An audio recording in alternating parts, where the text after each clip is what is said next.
What if I told you that you didn't need a big salary and a bucket load of money in order to take control of your finances? If I'm honest, for me, it didn't matter whether I was earning minimum wage at McDonald's or earning over 6 figures a year from my online business. The 12 financial habits I'm going to share with you guys today will never change.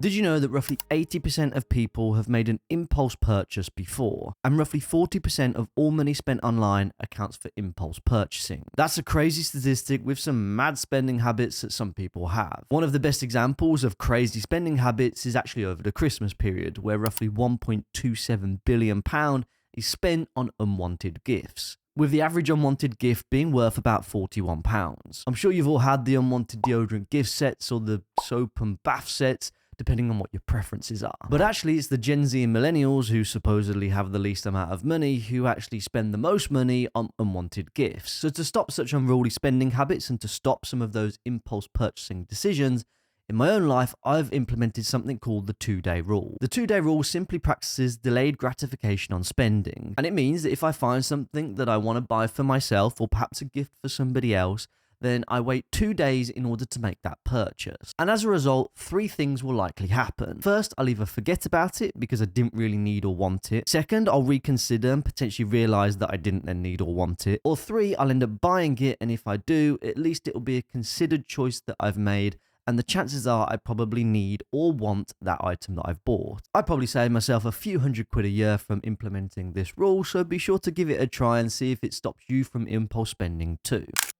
I don't know about you guys, but I absolutely hate food shopping, and there's nothing worse than going down to like Tesco on a Saturday morning and being like 3 deep in a queue trying to get some chicken breasts. So every Thursday morning at about 7 a.m, I will take the dreaded trip to my local Tesco's, and that's to have the most efficient trip possible from both a time and a financial perspective. I will work down my shopping list, which has been thoughtfully put together by my partner the night before, and I will only buy the things on that list. All of our meals for the week are planned, all the food and beverage requirements are sorted, so it means when I rock up to Tesco's, it means that I'm not procrastinating on what meals that we should be looking to buy that week. It also means I don't end up buying extra stuff that we may not even need, that may just end up going out of date and gets thrown in the bin. It's a disciplined approach to the food shop, I must add, but for me personally, if it gets me in and out in the most time efficient way possible, and in a way that's also financially quite sensible too, then I'm certainly all for it. Plus I get some Tesco Club Card points too, which is obviously an added bonus. A research paper put together by Vanguard back in 2023 called Invest Now or Temporarily Hold Your Cash was published just as interest rates were beginning to rise and holding cash became a more attractive play for investors. And this report, whilst it does certainly highlight the advantages of lump sum investing, actually cost averaging, so investing during regular time intervals, outperforms cash roughly 69% of the time when you have a 12-month time horizon. Now, this analysis was done looking at the MSCI World Index returns and comparing those returns between 1976 and 2022. But also taking this one step further, a research paper published by Brewin Dolphin, which is a wealth management firm, actually highlighted a comparison of different investments versus the performance of cash over the last 120 years. And as you can see, the return on cash is the green line, which shows the lowest rate of return, whilst investments in stocks and bonds actually performed better. Now, whilst past performance isn't obviously indicative of future results, and when investing your capital is at risk, hopefully this gives you an insight as to why I actually invest a percentage of my income every single month into the stock market. And that's as opposed to the alternative, which may be for me to hold all of my money in cash, which is only actually going to get eroded over time because of inflation. Now, I invest my money with a company called Trading 212, who are kindly offering to sponsor today's video. For those new to Trading 212, they are a commission-free investing app that allows you to invest in over 13,000 global stocks and ETFs so you can build out your own investment portfolio. You can do this by selecting your own investments from the research that you've done, or alternatively, you can use their pies feature, which allows you to invest in either model pies, or you can either invest in community pies, depending on what your preferences are and your risk appetite. It'll also show you the future potential performance of your investments too, but as I've said before, do be mindful that past performance isn't always indicative of future results. Now, to help all of you guys get started, Trading 212 are kindly offering all of my subscribers One free share valued up to £100 when you click on the link down in the description below. Or alternatively, if you use the promo code Mitch, you just have to deposit £1 into your account and have it opened within the past 10 days,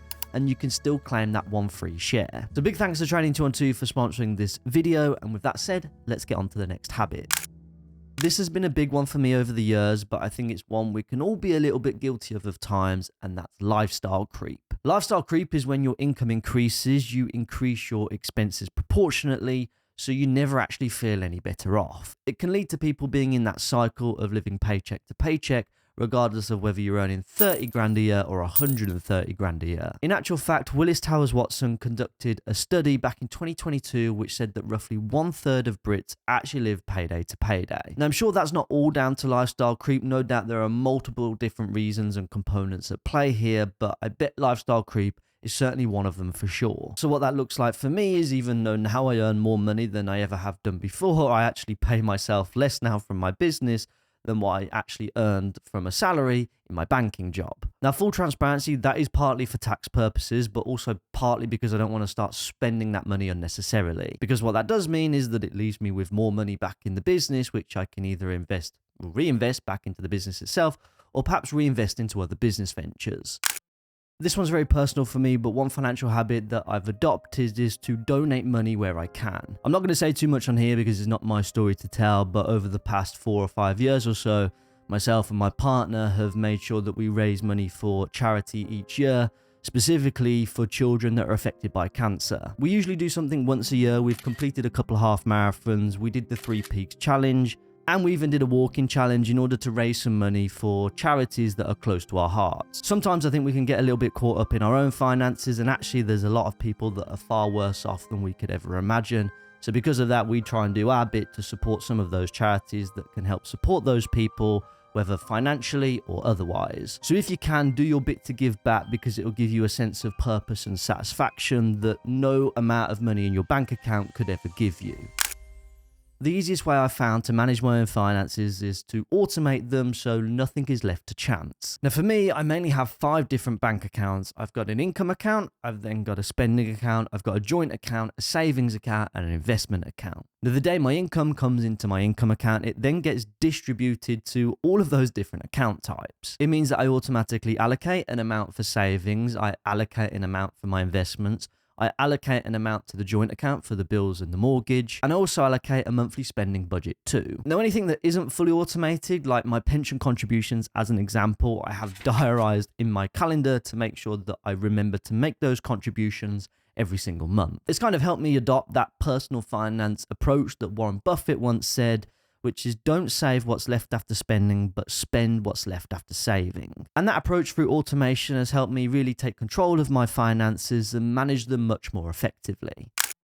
Now, I'm not actually as good at reading books now as I was perhaps a few years ago, but best believe I have read well over 100 books about investing and personal finances way before I even hit my mid-20s. If I think about my personal values and what helps me sleep well at night, well, financial stability is certainly well up there. But with research papers from the Money and Pension Service stating that 45% of adults in the UK do not feel confident in managing their own money, it's clear to see why so many of us are getting our finances wrong. We don't get taught it in school, so for me, I took it upon myself to educate myself. Admittedly, probably a little bit to the extreme, but with that newfound knowledge also came financial confidence too, which so many people don't appear to have, or at least according to the research papers. And it's just like anything in life, whether that's football training or lifting weights down at the gym, the more you practice something, the better you become at it, and as a result, the more confident that you are. But it all certainly starts with education, and hopefully I'm trying to do my bit in order to kind of help fill that gap. But I'll also leave some book recommendations down in the description below,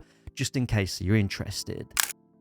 This is another good spending prevention hack, but one rule that so many people failed to follow. According to Finder, 46% of Brits have less than £1,000 in savings. And obviously that is down to a number of different reasons. But one of the reasons why, without doubt, and I kind of see this quite a lot, I don't know if it's just the general observation of the general public, but so many people seem to have lots of designer clothes, designer bags, stuff that's really, really expensive that perhaps in reality they probably can't quite afford. So I have a rule for any non-essential purchases, and that's that if you can't buy that thing 20 times over from the money that you have in your bank account, on top of an emergency fund too, then you can't afford to buy that thing. If I'm browsing online on one of these designer websites like Selfridges, for example, and say I stumbled across a Burberry card holder for £180, it would mean that I would have to have at least £3,600 in savings with an emergency fund on top of that. To be fair, this is more of like a mental model on what I deem to be like as affordable or perhaps value for money in my own life.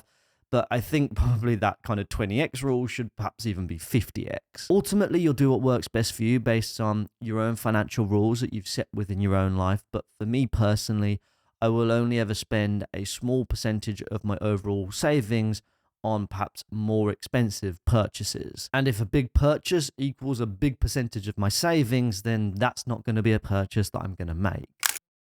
I have to give a little bit more credit to my partner on this one, but if there is a life skill that you can learn to adopt, it's to learn to negotiate. Every year we review our normal household bills, so our gas, electric, internet provider, car insurance payments, and that's to ensure that we're getting the most value for our money. And the other day, my partner had her car insurance quote come through, and I think the renewal was like £480 for the year, which was an even more expensive premium than it was the previous year. So she ran a quick quote on Go Compare, and she found another provider, which I think the insurance premium was like £410 a year or something like that.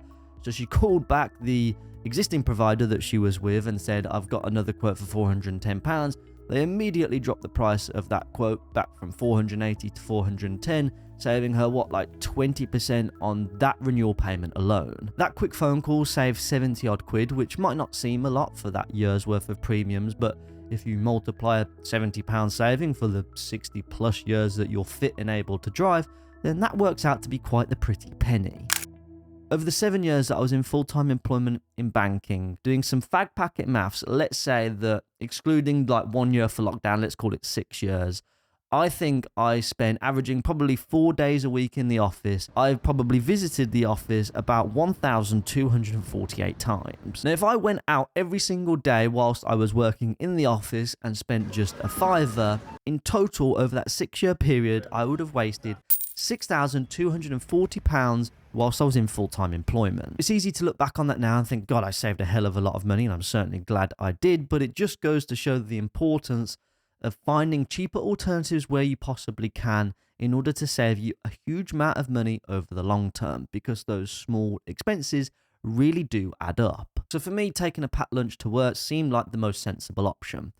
Fine, if you want to go and treat yourself on a Friday, then of course go and do that. But just don't make it an everyday occurrence, because small amounts of money equals big amounts of money when consistently spent every single day.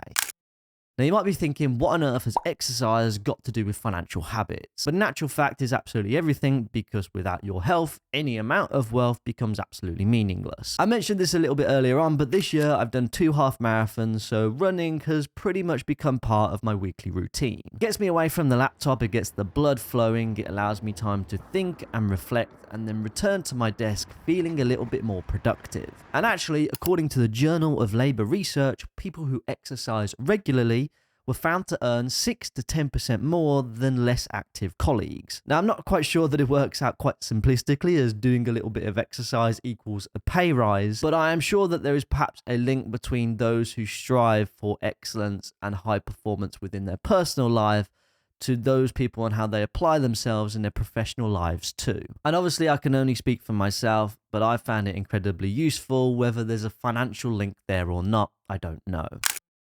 I've got a bit of a 12-month rule on this one, and that is that any item of clothing that I haven't worn or used in the past 12 months, and essentially it just gets buried to the back of the wardrobe, I look to sell. Doesn't matter whether it's an old jumper, t-shirt, I think I even sold a suit jacket once. If I don't wear it, I get rid of it. It keeps the wardrobe clutter-free, and it's actually added a few extra £100 to the wedding fund, which we've used for lots of little wedding expenses, which of course has been super helpful. So they're my financial habits. Be sure to let me know what yours are down in the comment section below. And whilst you're over here, YouTube thinks that you'd be interested in this video next. That being said, I'll see you over in the next one.